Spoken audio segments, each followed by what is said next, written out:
Hadratul Muhtaromin, para alim dan ulama, para sesepuh, bini sepuh, para asatidz, asatidzah, wabil khusus kepada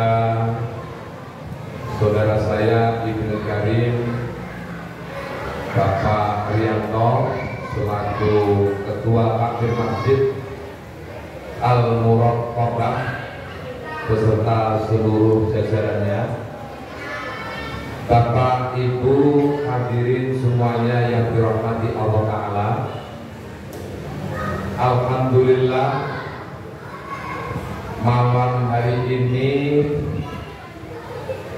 saya yakin dan percaya kita semua hadir atas dasar karena mahabbah, rasa cinta kepada junjungan Nabi kita Muhammad Sallallahu Alaihi Wasallam. Orang mengekspresikan cinta itu macam-macam bentuknya. Dulu Bapak Ibu, ketika berita kelahiran Rasulullah itu sampai di telinga Abu Lahab, minimal Bapak Ibu pernah dengar Abu Lahab itu. Dia itu masih ada hubungan keluarga dengan Rasulullah, tepatnya sebagai paman. Berita lahirnya Nabi itu yang membawa budak perempuannya namanya Suwaibah. Sekarang sudah gak ada budak. Mungkin yang saya nggak mengatakan sama atau mendekati pembantu lah kira-kira begitu. Begitu mendengar berita lahirnya Rasulullah yang Abu Thalib itu sebagai pamannya, dia sangat gembira sekali, sangat senang sekali mendengar anak keponakannya lahir. Dan itu lumrah. Kalau kita sebagai paman mendengar keponakan kita lahir dengan keadaan selamat, pasti juga senang. Kai-kai, nini-nini, mbah-mbah dengar cucunya lahir, pasti senang. Sampai kalau orang Jawa begitu dengar cucunya lahir langsung berokokan. Ngerti ada berokokan? Itu ungkapan rasa gembira. Abu Lahab itu saking senengnya dengar ponakannya lahir, seketika Suwaibah, budak perempuan yang bawa berita gembira itu dimerdekakan. Suwaibah, kamu sejak ini, detik ini, hari ini, kamu saya merdekakan. Bebas kemana saja. Singkat cerita Bapak Ibu, Abu Lahab itu kalau di Quran itu kan dinas orang yang celaka. Ayatnya sampai apa? Tadi kata Pak Rianto, orang hari ini kan dikit-dikit tanya ayat, tanya dalil. Dalilnya apa? Tabbat yada Abi Lahab. Celakalah Abu Lahab.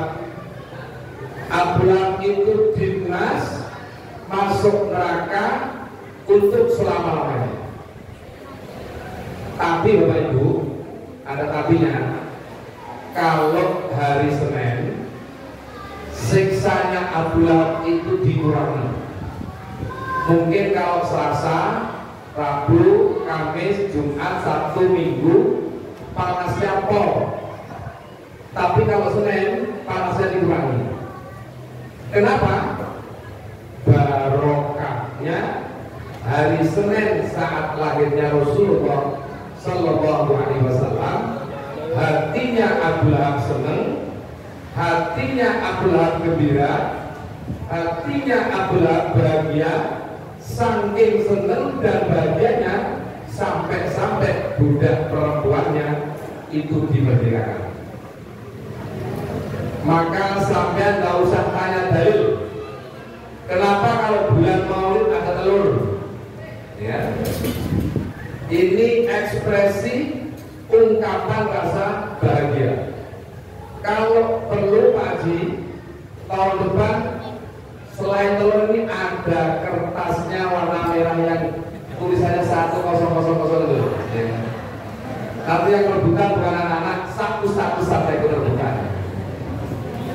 Itu ungkapan rasa syukur, ungkapan rasa bahagia. Di Bangil Pasuruan, saya kebetulan agak lama mondok di sana. Itu setiap bulan Maulid orang merayakan itu bukan hanya di masjid, musola, langgar, tapi hampir setiap rumah itu mengadakan Maulid Nabi. Uniknya, saya juga nggak ngerti artinya. Setiap rumah yang Maulid Nabi, berkatnya itu untuk tempat nasinya itu ditempati pakai cobek. Ibu-ibu itu cobek, cobek. Itu khusus untuk peringatan Maulid Nabi. Tidak usah tanya dalil. Itu ungkapan orang saking senangnya menyambut lahirnya junjungan Nabi kita Muhammad Sallallahu Alaihi Wasallam. Yang kedua, orang hadir di Maulid Nabi itu pasti punya harapan, punya keinginan. Di antara sekian harapan keinginan yang paling besar, kita mengharap syafaat Rasulullah Nabi kita Muhammad Sallallahu Alaihi Wasallam. Sallallahu Alaihi. Seberapa penting syafaat itu waktu? Sangat penting. Kenapa saya katakan penting, Pak, Bu? Mohon maaf ini, orang model kayak kita ini, kalau cuma mengharap ibadah, sholat misalnya, di akhirat bisa selamat. Sebab sholat kita kok rasanya berlebihan, walau masih memungkinkan, tapi kecil kemungkinannya. Kenapa? Kita ini kalau mau jujur, sholat kita ini masih jauh dari sempurna, apalagi khusyuk. Coba ibu-ibu saya mau tanya, sampai kalau sholat duhur Allahu Akbar, tiba-tiba turun hujan, di rumah sampean belakang rumah ada jemuran, kira-kira sampean ingat Allah apa ingat jemuran? Ingat jemuran? Ingat jemuran, ya kan? Begitu juga dengan kita loh Pak. Entah mungkin karena saking khususnya, tahiyat itu kadang-kadang baca iya karena butuh iya karena saya. Mestinya kan ini dibaca apa? At-tahiyatul mubarakatus sholawatut thayyibatullah. Loh gitu loh bisa yang dibaca apa? Iya karena butuh, wa iya karena saya. Itu saking khususnya apa saking gak jelasnya itu sholatnya? Jelas. Ayo. Kalau karena sholat kok rasanya kecil kemungkinan Pak Bu kita ini bisa selamat di hadapan Allah Ta'ala. Kalau nggak sempurna, nggak khusyuk, mungkin untuk ukuran orang kayak kita kayaknya masih agak-agak lumayan pantas lah ya. Bisa 5 waktu tepat waktu saja top parolok. Kadang subuh ini siangan matahari sudah terbit, sampai malaikat itu ngomong, tumben orang ini kok sholat duha. Begitu bangun Allahumma dini biman hadain. Oh ternyata subuhnya kok kobok, ya. Subuhnya itu kadang-kadang, nggak sering sih, kadang-kadang masih kobok. Matahari sudah terbit. Lekobok itu kalau orang Jawa yang Jawanya medok, kobok itu bisa kodok, ya. Usolli fardhu subhi rak'ataini qada'an lillahi ta'ala, ya. Subuhnya cap kodok, ya. Seorang model kayak gitu kok mau diandalkan masuk surga? Sholat. Sampean pilih apa lagi sekarang? Ayo, ibadah mana? Sedekah misalnya. Kalau karena sedekah kita, infak kita, kemudian kita ini bisa selamat di yaumil kiamat, apalagi sampai bisa masuk surga, bukan tidak mungkin, tapi kecil kemungkinan.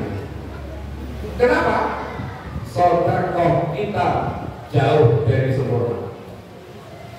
Sedekah kita kalau dibanding dengan Allah memberikan rezeki yang sebegitu banyaknya, tidak sebanding dan tidak ada apa-apanya Bapak Ibu.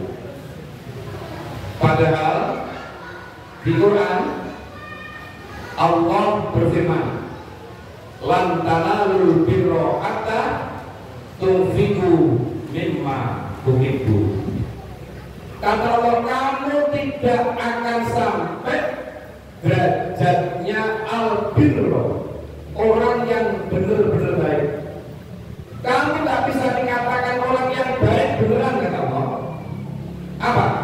Hatta tunfiku, hingga kamu menginfakkan, mendermakan harta kamu yang paling kamu cintai. Ya, yang paling cintai. Benar. Ayo ibu-ibu, kalau ibu ke pengajian, mungkin ke masjid, mungkin ke majelis taklim, bawa tas, ada isinya duit 100.000, 50.000, 10.000. Menurut ibu-ibu, 3 mata uang itu mana yang paling disenangi? Yang 100, 50, atau 10? Yang 100. Oke. Begitu nanti ada kota infak lewat, yang saya masukkan yang 100, yang 50, apa yang 10? Alhamdulillah. Yang 10 kan? Itu kualitas kita. Ya. Jujur aja ya. Walaupun di banyak ayat, walaupun di banyak hadis, di antaranya man jaa bil hasanah falahu asyru amsalihah. Siapa yang melakukan satu kebaikan, Allah akan ganti dengan 10 kali lipat. Kalau ibu infaknya 10.000, Allah akan ganti kalau 10 berapa? 100.000. Kalau bapak ibu infaknya 100.000, Allah ganti 10 kali lipat, berarti berapa? 1 juta. Sampean kalau suruh milih uang 1 juta apa 100.000? 1 juta. Kalau suruh infak, pilih mana? 100.000 atau 10.000? Nah, ya kan? Memang potongan kita itu tadi kan agak berat ya. Ya kalau dari sedekah berat, ya. Sholat berat. Ayo, mana lagi yang mau kita baca? Padahal setiap bulan Maulid, sebagaimana disampaikan Pak Rianto tadi kan, kita terus punya giroh semangat yang luar biasa. Tentu apa? Sepanjang Maulid, dari Maulid tidak ada yang dipisahkan, tidak ada yang diceritakan, kecuali kisah, kecuali cerita kemuliaan akhlaknya, kemuliaan ibadahnya Nabi kita Muhammad sallallahu alaihi wasallam. Qul in kuntum tuhibbunallaha fattabi'uni yuhibbukumullah. Sampaikan Muhammad, kata Allah, jika kamu sekalian umat Islam ini benar-benar cinta kepada Allah, konsekuensi cinta itu harus ittiba, nurut, manut, derek, sam'an wa ta'atan kepada junjungan Nabi kita Muhammad sallallahu alaihi wasallam. Itu nggak bisa dipisahkan. Cinta sama Allah, ya berarti konsekuensinya, resikonya harus ittiba, mengikuti tuntunan sunnah syariat Rasulullah Nabi kita Muhammad sallallahu alaihi wasallam.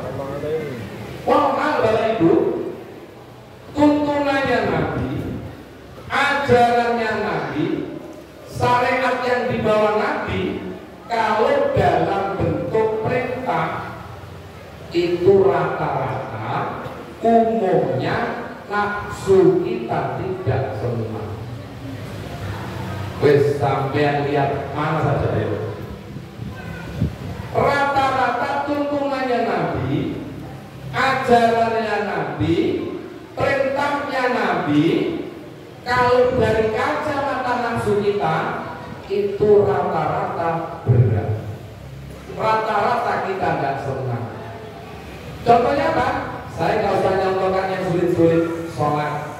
Ibu itu saya mau tanya, menurut sampean sholat 5 waktu itu berapa benteng?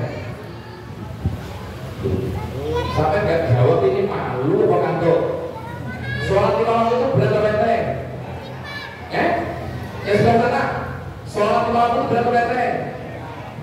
Benteng berat. Sebelah sini. Sholat 5 waktu itu berapa benteng? Berat. Enteng. Bapak-bapak, sholat 5 waktu itu aslinya berapa benteng? Sholat 5 waktu itu sampai mau kepengen tahu sholatnya Nabi.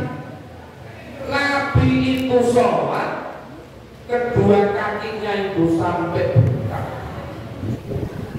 Sampai-sampai Aisyah radhiyallahu anha, ya Rasul, panjenengan itu Nabi, panjenengan itu Rasul, dijamin surga oleh Allah Ta'ala, maksud terjaga dari dosa dan maksiat. Kenapa panjenengan sholat sampai kakinya bengkak? Kenapa bengkak? Saking lamanya sujud, lamanya rukuk, banyaknya rakaat dalam sholatnya Rasulullah Nabi kita Muhammad sallallahu alaihi wasallam. Sampai bengkak Pak Bu. Ayo, kita hari ini bukan kok sholat kakinya sampai bengkak, tapi baru mau sholat kalau kakinya sudah bengkak. Asal murah, ya kan? Baru mau ke masjid, ya kan? Gejala stroke. Alhamdulillah lumayan ya kan? Daripada tidak sama sekali. Ikut sholatnya Nabi sampai bengkak kaki Nabi itu. Padahal Nabi sudah dijamin surga oleh Allah Ta'ala. Maka ini ada istilah guyonan. Kata Habib Umar Al-Mutahhar Semarang, kita sama Nabi itu bedanya sedikit. Tuh, padahal Nabi itu insan kamil, manusia yang sempurna. Sementara kita ini manusia yang dhaif, banyak salah, banyak dosa. Kok bedanya sedikit? Ya, Nabi sedikit-sedikit sholat, sedang kita sholatnya Nabi sedikit-sedikit sedekah, sedang kita sedekahnya ya kan? Nabi sedikit-sedikit puasa, sedang kita puasanya kita sama Nabi bedanya sedikit. Jangan salah paham ya, Nabi salah paham. Terlalu sedikit. Kenapa? Sebab yang dibawa Nabi, syariat Nabi untuk ukuran nafsu kita berat Pak Bu. Tidak senang kita. Sholat saja di sana. Tidak percaya, sampai lihat. Dalam kalimat azan, Allahu Akbar, Allahu Akbar. Apa jawabnya? Allahu Akbar, Allahu Akbar. Asyhadu an la ilaha illallah. Apa jawabnya? Asyhadu an la ilaha illallah. Asyhadu anna Muhammadar Rasulullah. Apa jawabnya? Asyhadu anna Muhammadar Rasulullah.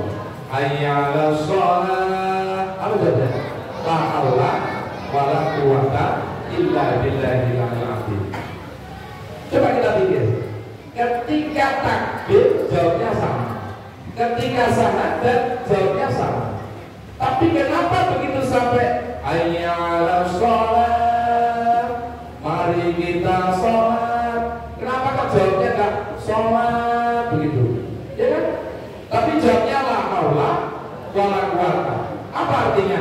La haula itu tidak ada daya, wala quwata itu tidak ada kekuatan. Sehingga kalau disederhanakan, mari kita sholat, sampai itu jawabnya sama kayak gini, aku nggak berdaya, aku nggak kuat, kan begitu. Ayo Bu, sampai kalau pas nonton TV terus dengar adzan dari Al-Muraqabah, hayya 'alas shalah, TV-nya dimatikan, ambil air wudhu terus sholat, apa tetap nonton TV? Tetap nonton TV. Hayya 'alas shalah, sampai lagi main HP, HP-nya ditaruh terus wudhu sholat, apa tetap main HP? Alhamdulillah. Kayak gitu sampai alhamdulillah. Wah, memang ya kan. Masya Allah, orang sekarang itu hampir nyaris gak bisa dipisahkan dengan namanya HP. Dulu 20-30 tahun yang lalu Pak Bu, suami istri kalau bangun pasti tangan suaminya itu gelaya-gelaya nyari bujunya. Oh, saya lihat bujunya. Istri juga begitu. Begitu bangun, yang pertama kali dicari suaminya. Ayo ibu-ibu jujur, sampai kalau bangun pertama kali yang sampai cari apa? Nah, ya. Ya. Berat, gak senang, berat ternyata sholat itu. Ya. Wasta'inu bis-sabri was-salah wa inna lakabiratun illa 'alal khashi'in. Mintalah kalian pertolongan kepada Allah dengan sabar dan sholat, tetapi sesungguhnya sabar, sholat itu benar-benar berat kecuali bagi orang yang hatinya khusyuk. Abu berat itu maghrib, isya, zuhur, asar, apalagi subuh. Subuh itu sampai adanya ditambahi sama sahabat Bilal. Yang nambahi sahabat Bilal itu apa? As-salatu khairun minan naum. Orang segini banyaknya itu kalau gak ngerti bahasa semua, tapi tahu artinya itu apa? Sholat itu lebih baik daripada tidur. Tapi aslinya, prakteknya, apalagi pas gerimis, gak punya duit, tambah tua, waktunya bayar angsuran kreditan, waktu bayar arisan, betul itu gak cocok dari kita. Malah sebaliknya, tidur itu lebih enak daripada sholat. Bahasa Arabnya an-naumu khairun minas sholat. Ya. Kalau masjid kok subuh sepi, adzannya itu diganti aja ya kan. Biasanya kan as-sholatu khairun minan naum. Habis itu supaya masjidnya rame diganti an-naumu khairun minas sholat. Tidur itu lebih enak daripada sholat. Nanti orang yang nggak biasa ke masjid kan itu bukan lagi sholat, cuma kepengen lihat siapa ada kurang ajar itu ya, berani-beraninya ganti ada. Terberat tahu, ya? Gak ada kita yang senang mana sholat, sedekah, apalagi sedekah. Sholat yang gak pakai berbayar saja berat, apalagi sedekah sampai harus mengeluarkan duit, ya. Kenapa saya katakan berat? Kenapa kita katakan gak suka aslinya orang sedekah itu? Pak Bu, Semua manusia itu hakikatnya, watak bawaan aslinya itu begini. Paham begini tau? Apa? Kedip, kedil, pakil, kelit, sekek, apa lagi? Maka Ya, ya, begini. Loh. Asli nih. Nah, kenapa? Ini ngajinya agak naik satu level lagi supaya sampai tambah ilmunya. Kenapa kalau saya katakan hakikat manusia itu begini? Bapak ibu yang saya hormati, mungkin bapak-bapaknya kurang paham, kalau ibu-ibunya paham. Manusia atau bayi lahir datang ke dunia. Saya mau tanya, bayi itu kalau lahir tangannya begini apa begini? Oke, Pak, pengumuman. Kalau ibu-ibu paham itu. Gak ada Pak Bu, bayi lahir begini itu gak ada. Semua bayi itu lahir begini. Oke. Matanya belum jelas untuk memandang, telinganya belum jelas untuk mendengar, mulutnya kadang nangis saja harus dicubit sama dia. Tapi genggaman tangannya dia lahir dengan sempurna, datang ke dunia dengan genggaman tangan. Nah, sebaliknya orang datang pada akhirnya harus pergi. Pergi kemana? Meninggalkan dunia. Kemana? Ke belakang masjid Al-Muraqabah ini. Okay. Orang kalau meninggalkan dunia, Pak Bu, datang tangannya begini. Kalau meninggalkan dunia, tangannya begini, apa begini? Nah ini kalau Bapak Kode nggak tahu ya kan? Orang meninggal itu Pak Bu, siapapun yang mati, tangannya pasti terbuka. Gak ada orang meninggal tangannya begini, kecuali orang yang mancing, kepleset, tenggelam terus mati kedinginan. Tapi kalau matinya dalam kondisi suhu normal, semua begini.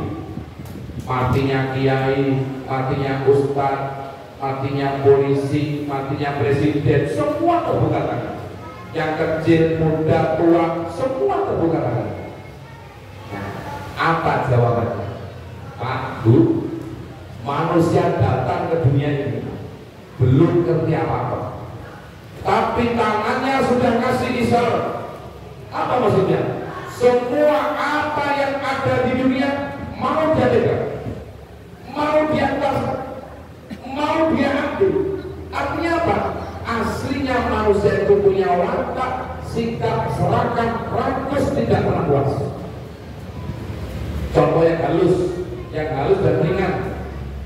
Sampai malam berdoa, ya Allah, saya minta rezeki ya Allah, gak banyak-banyak ya Allah, 1 juta saja ya Allah, makanya kan. Besok pagi ada orang ngetok itu, entah bayar hutang, entah apa, kasih 1 juta. Sampai cukup gak? Malah kesel. Kenapa ya Allah tadi malam doanya cuma minta 1 juta? Tidak pernah cukup.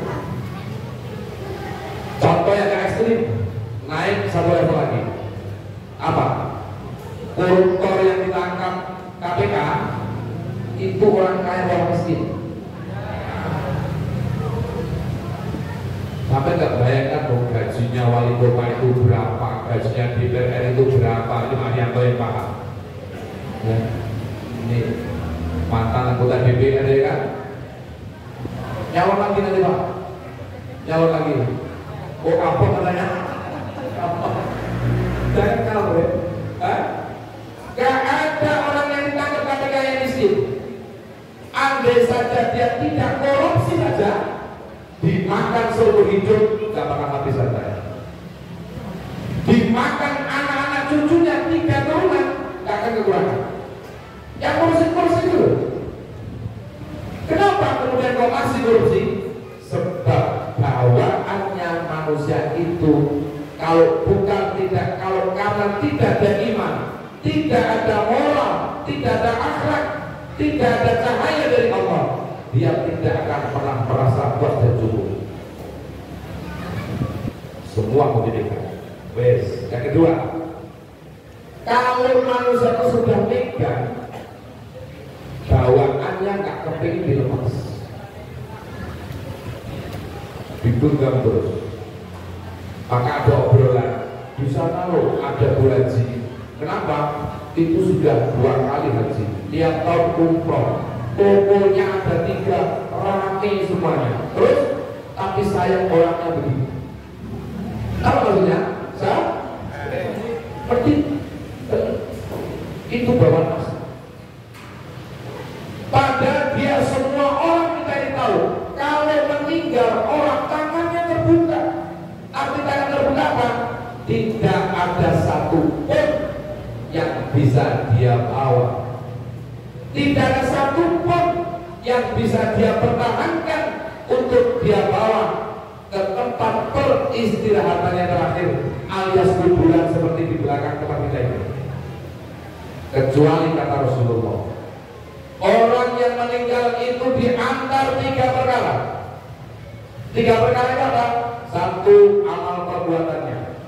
Kalau orangnya ahli sholat, sholatnya ikut ngantar.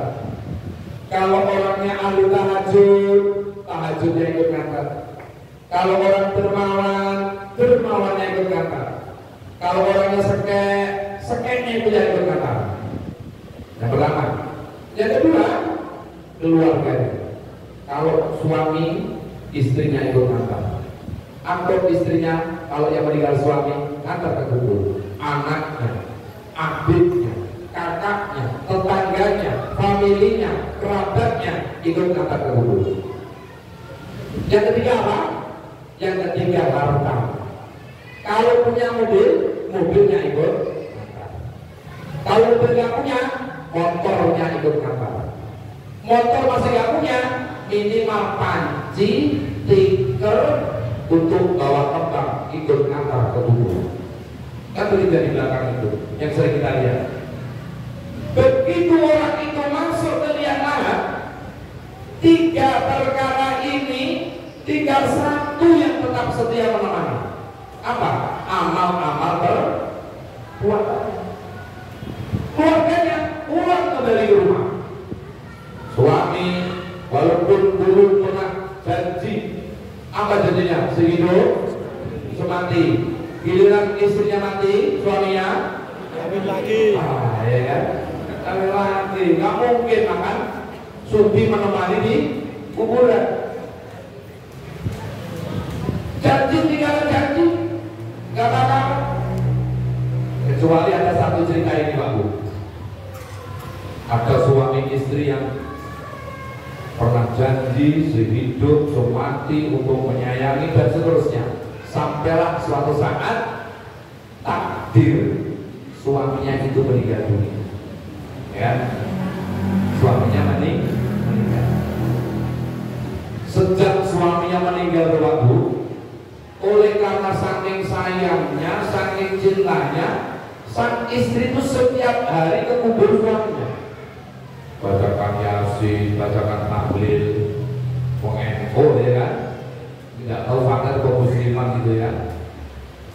Selain bacakan Yasin, bacakan tahlil, akhirnya wanita ini setiap selesai bacakan Yasin tahlil, dikipasi kuburan suaminya. Besok datang lagi baca Yasin tahlil, dikipasi kuburan suaminya. Berhari-hari seperti itu.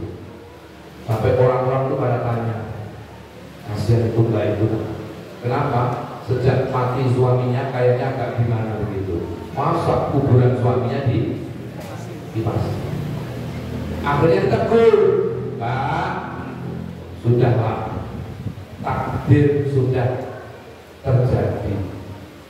Jangan berlebihan menangis dan menyesali. Akhirnya si wanita ini protes. Memang kenapa sih?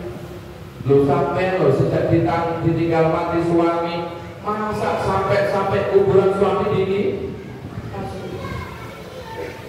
Kalian tahu nggak Pak Bu? Kenapa?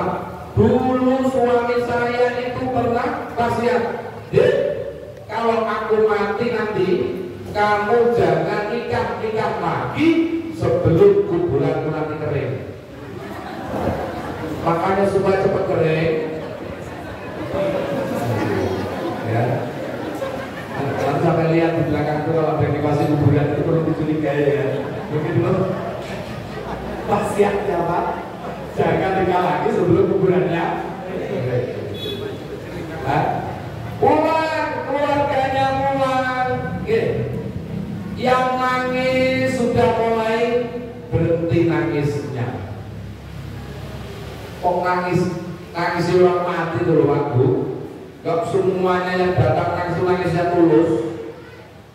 Paling ada 1-2 yang tulus merasa kehilangan. Yang lainnya itu cuma karena gak ingat saja ya kan. Akhirnya ikut pura-pura nangis. Padahal dalam hati kecilnya kapok kalau mati duluan ya. Makanya pulang keluarganya, hartanya pulang ke rumahnya. Ayo, harta kemudian mana yang bermanfaat, yang menemani tinggal semen 5 sak, semen 10 sak, duit 100.000, 50.000, 10.000 yang dulu pernah dimasukkan di kota yang kecil. Itu yang asli harta hakikat kita punya. Yang ditinggal rumah, tanah, mobil, tabungan, apalah yang lainnya, semua ditinggal. Dan itu belum tentu bermanfaat. Kadang-kadang justru jadi mudarat. Anak-anaknya, orang tuanya, boro-boro didatangi, bacakan Yasin, tahlil, nengok kubur orang tuanya, tanah kuburnya itu juga belum kering. Kakak sama adik anak-anaknya ribut, geger, gara-gara rebutan. Ada kayak gitu? Tapi kayak di sini ya kan. Kalau di sini Asur berdiri itu contoh ya. Ada. Ribut, kakak adik lain sampai di RT kurang sampai di pengadilan.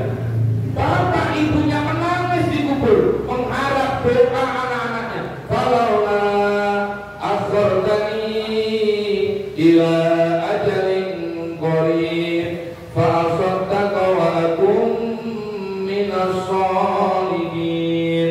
Itu tangisannya orang di kuburan. Orang-orang yang di belakang ini Pak Bu, tangisannya digambarkan dalam Al-Quran.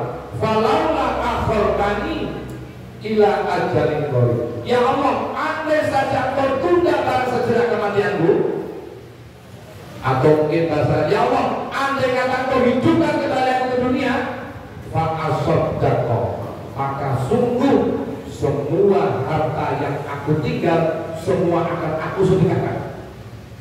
Gak lagi pakai yang klotek itu. Oh, klotek itu. Klotek infak terus masuk. Klotek itu apa? Wah, ambil pengurus masjid itu habis sholat Jumat buka kota infak, satu kota infak semua berbalik. Kenapa? Ternyata setelah diselidiki ada uang koin bekas keroan dari malam. Jasa tega. Oke, yang lainnya, semua akan aku sedekahkan ya Allah. Tangisannya orang di kuburan itu. Andai saja Engkau bangkitkan aku lagi ke dunia, maka niscaya seluruh harta yang aku tinggal akan aku sedekahkan daripada untuk perebutan warisan anak-anakku. Wa aku minas sholihin, dan aku berjanji menjadi orang-orang yang baik. Tapi semua itu kan sudah terjadi, sudah lambat. Kenapa tidak? Mumpung kita masih sehat, gitu. Kita masih hidup dan kita tidak tahu kesempatan seperti ini sampai kapan Allah berikan kepada kita. Kenapa tidak kita manfaatkan? Berupaya dengan semaksimal mungkin untuk menyempurnakan amal-amal ibadah kita.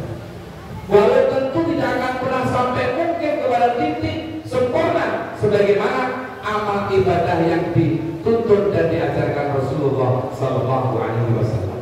Tapi paling tidak orang itu punya aham, Orang itu punya azab, keinginan, harapan, cita-cita yang baik.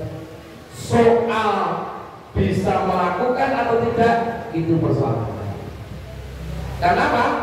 Di Islam orang punya keinginan baik, niat baik, cita-cita baik itu sudah dicatat sebagai amal soleh.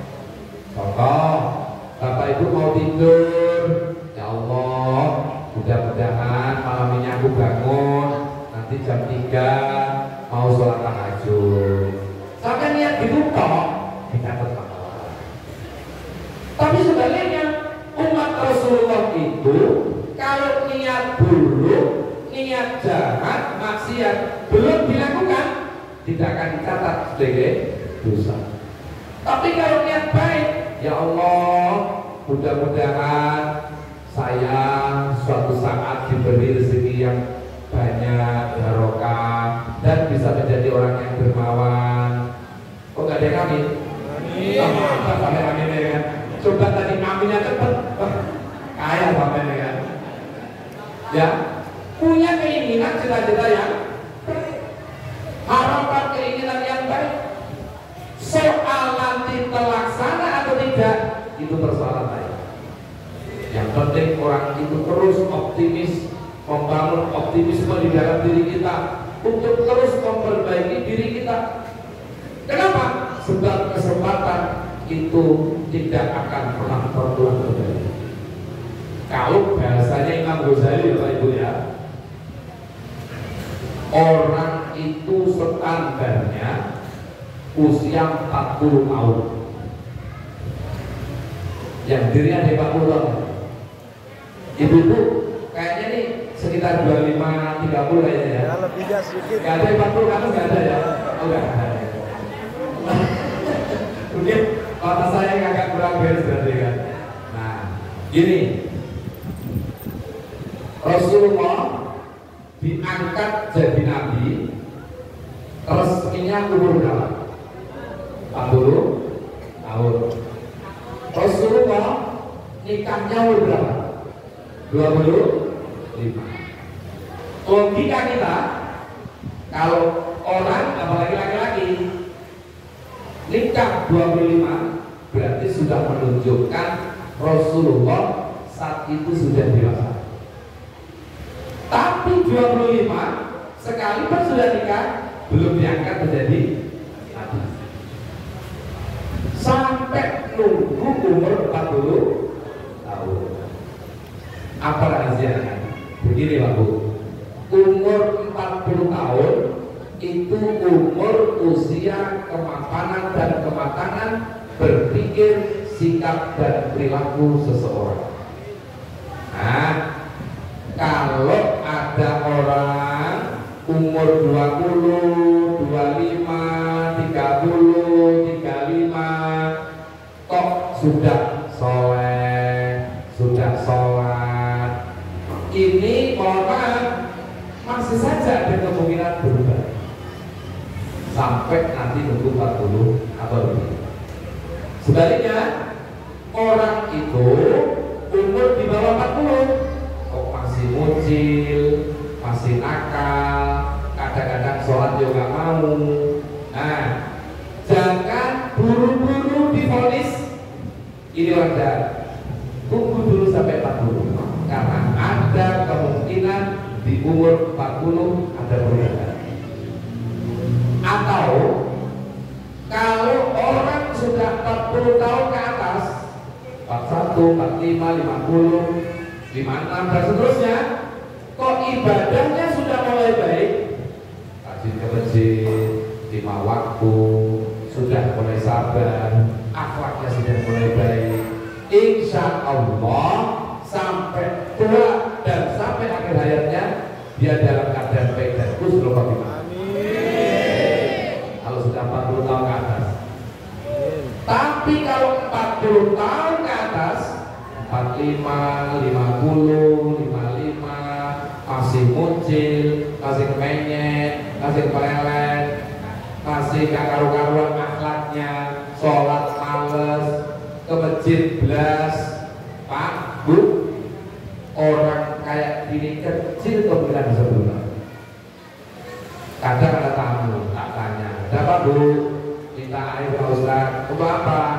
untuk suami saya. Memang suaminya kenapa? Suami saya tak sholat. Umurnya berapa bu? Sudah 55 bu. Sampai tak bawain air 1 tandon, tak bacakan untuk minum suami sampean, bahkan sekali usum mati, kayaknya kecil kemungkinan bisa berubah. Kenapa? Umurnya sudah lewat, sudah terbentuk karakternya, kepribadiannya, perilakunya dan seterusnya. Ini urusan, maka bersyukur sampai yang sudah 40 lebih, sudah rajin sholat, sudah tahajud, sudah buka, sudah insya Allah sampai akhir hayat nanti kita berdoa. Pun begitu juga Pak Bu, urusan dunia. Oke, tadi urusan akhirat toh. Urusan dunia ukurannya juga 40. Sampean yang sudah 40 tahun lebih, berapa? 46. Kok belum ada tanda-tanda jadi orang kaya? Ini agak kasihan ya. Untuk sampai saja ini 40 lebih kok belum ada tanda-tanda jadi orang kaya, kecil kemungkinannya sampai jadi orang kaya. Mohon maaf ini rahasia sebenarnya. Jadi yang 45, 50 ya wes sabar, tawakal, ikhtiar sekedarnya, banyak ibadah. Sampai nggak bisa bantah logika saya. Saya ustadznya kok, ya kan? Gimana logikanya? Begini Pak Bu, orang kalau 40 tahun lebih, satu, secara fisik sudah mulai terjadi perubahan, sudah gak sekuat, gak sesehat ketika masih umur 20, 25, 30.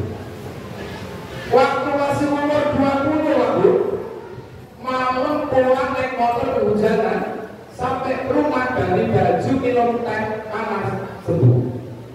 Coba umur 50, 55 pulang kehujanan, kalau pulang hujan gak punya duit orang suami ya, pulang balik kawalan gak kehujanan, gak kena angin. Kenapa? Fisiknya sudah mulai menurun, suruh bersaing sama yang muda-muda gak bakal menang secara fisik. Secara psikis kejiwaan, pikirannya juga sudah gak produktif Pak. Orang kalau sudah 45, 50 kadang ngantongi kunci loh Pak Bu, kunci dikantongi ini nyarinya 1 jam gak ketemu. Orang motor mana kunci, kemari dibuka, anaknya ditanya, istri sampai dimarahin, mana kamu naruh kunci? Dimana semuanya? Macam-macam doa dibaca, sholat dibaca, baru ingat astagfirullahaladzim, kuncinya di kantongi. Terus bisa kaya dari mana? Kunci di kantong aja lupa ya kan? Makanya sudah 40 tahun banyak-banyak ibadah. Nabi itu diangkat jadi nabi resmi 40 tahun. Kenapa? Menunggu usia matang dan mapan di dalam perilaku dan sikap. Padahal Nabi itu dipanggil oleh wahyu. Ucapannya Rasulullah, ma yantiqu anil hawa in huwa illa wahyu yuha. Muhammad itu kata Allah tidak berkata apapun kecuali yang diucapkan, disampaikan itu datang wahyu dari Allah. Tapi sekalipun begitu, untuk kenabiannya resminya umur 40. Untuk apa? Uswah contoh teladan bagi kita umat. Kalau sudah 40 harus mulai tata-tata amal ibadah kita, akhlak kita untuk menyongsong akhir hayat kita nanti. Mudah-mudahan Bapak Ibu Maulid Nabi ini menjadi wasilah, menjadi perantara. Tadi saya sampaikan toh, kalau sholat kita belum baik, sedekah kita belum baik, bacaan Quran kita belum baik, amal ibadah kita semua belum baik, tapi ada harapan besar bagi kita. Apa itu? Kita mengharap syafaatnya Rasulullah Nabi kita Muhammad Sallallahu Alaihi Wasallam. Mudah-mudahan semua kita nanti barokah Maulid Nabi, barokah sholawat kita, hajat-hajat kita dunia, hajat kita akhirat diijabah oleh Allah Subhanahu Wa Taala. Yang sakit keluarganya diangkat penyakitnya oleh Allah. semua putra putri kita, anak-anak kita menjadi anak-anak yang soleh, anak-anak yang solehah. Amin amin Allahumma. Ala hadhihi niyati solehah. Al-Fatihah. Bismillahirrahmanirrahim. Iyyaka na'budu wa iyyaka nasta'in. Shiratal ladzina an'amta 'alaihim. Alhamdulillahirabbil alamin. Allahumma shalli 'ala sayyidina Muhammadin wa 'ala alihi wa sahbihi wa sallim ajma'in. Allahumma lakal hamdu wa bikal faraj wa ilaikal mustaka wa bikal musta'an. La haula wa la quwwata illa billahil 'aliyyil 'azim. Allahumma inna na'udzubika min qalbin la yashfa wa min du'a'in la yusma' wa min nafsin la tasba' wa min 'ilmin la yanfa' wa min haulil arba'. Allahumma ya Allah, inna natawassalu wa natawajjahu ilaika bi nabiyyika Muhammadin sallallahu alaihi wasallam. Nabi rahmah ya sayyidana ya Muhammad, inna natawajjahu bika ila rabbina fi hajatina lidullah, fi hajatina lidullah, fi hajatina lidullah. Ya Rabbi bil Mustafa balligh maqasidana waghfir lana ma madha ya wasi'al karami. Wa sallallahu ala sayyidina Muhammadin wa ala alihi wa sahbihi wa baraka wa sallam. Walhamdulillahi rabbil alamin. Taqabbalallahu minkum. Terima kasih, mohon maaf jika ada tutur kata kalimat yang kurang berkenan. Sekali lagi mohon maaf. Wallahul muwaffiq ila aqwamit thoriq. Assalamualaikum warahmatullahi wabarakatuh.